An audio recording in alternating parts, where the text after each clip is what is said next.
Hello Rapido captains. ఈ వీడియోలో మనము ఆర్సీ చేంజ్ చేయడం ఎలా చూద్దాం. First of all left side టాప్లో ప్రొఫైల్ అనేది క్లిక్ చేయండి. ప్రొఫైల్లో క్లిక్ చేస్తే మీకు ఇక్కడ డాక్యుమెంట్స్ అనే ఆప్షన్ కనపడుతుంది. అందులో డాక్యుమెంట్స్ అన్ని క్లియర్ కనపడుతుంది. అందులో బైక్ ఆర్సీ అని క్లిక్ చేస్తే మీకు ఇలా ఆప్షన్ కనపడుతుంది. సో వెహికల్ని వివరాలను మార్చాలని క్లిక్ చేస్తే ఇలా మీకు ఆప్షన్ కనపడుతుంది. ఈ ఆప్షన్లో మీరు ఫస్ట్ కాలంలో మీ బైక్ నెంబర్ని ఎంటర్ చేసుకోవచ్చు. అదే సేమ్ టైం ఆటో ఉంటే ఆటో చేంజెస్ కూడా ఉంటే ఆటో నెంబర్ కూడా ఇక్కడ ఎంటర్ చేయండి. సో ఎంటర్ చేసిన తర్వాత క్లియర్గా అన్ని క్యాప్స్లోనే ఎంటర్ చేయండి క్లియర్గా. సో మొత్తం 10 డిజిట్స్ ఎంటర్ చేసిన తర్వాత కింద ఉన్న కాలంలో మీరు మీ ఫోటో ఏదైతే ఆర్సీ ఫోటో ఉంటుందో, ఒకవేళ ఫుల్ 1 పేపర్ ఉంటే అది ఫ్రంట్ అండ్ బ్యాక్ సైడ్ పెట్టండి. నేను రిఫరెన్స్కి ఒక ఇమేజ్ పెడుతున్నాను.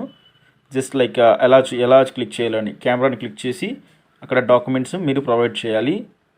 సో ఫస్ట్ పేజ్లో ఇలా ఒక ప్రొఫైల్ క్లిక్ చేయండి. అండ్ సెకండ్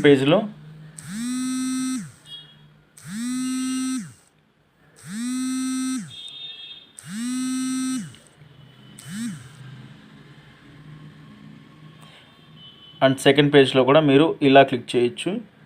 సో ఇలా ఫస్ట్ అండ్ సెకండ్ పేజ్ని నార్మల్ ఇమేజెస్ పెట్టాను. మీరైతే ప్రొఫైల్ ఆర్సీ ఫోటోనే పెట్టాలి. సో ఆర్సీ అంటే ఫామ్ 23 అన్నది ఆప్షన్ అనేది ఉంటుంది. సో డాక్యుమెంట్ ప్రొవైడ్ చేయండి. ఆఫ్టర్ డాక్యుమెంట్స్ అనేది సబ్మిట్ చేసిన తర్వాత మీకు సబ్మిట్ అయిన 24 అవర్స్లో మీకు అప్డేట్ అవుతుంది మీ vehicle number. Thank you Rapido.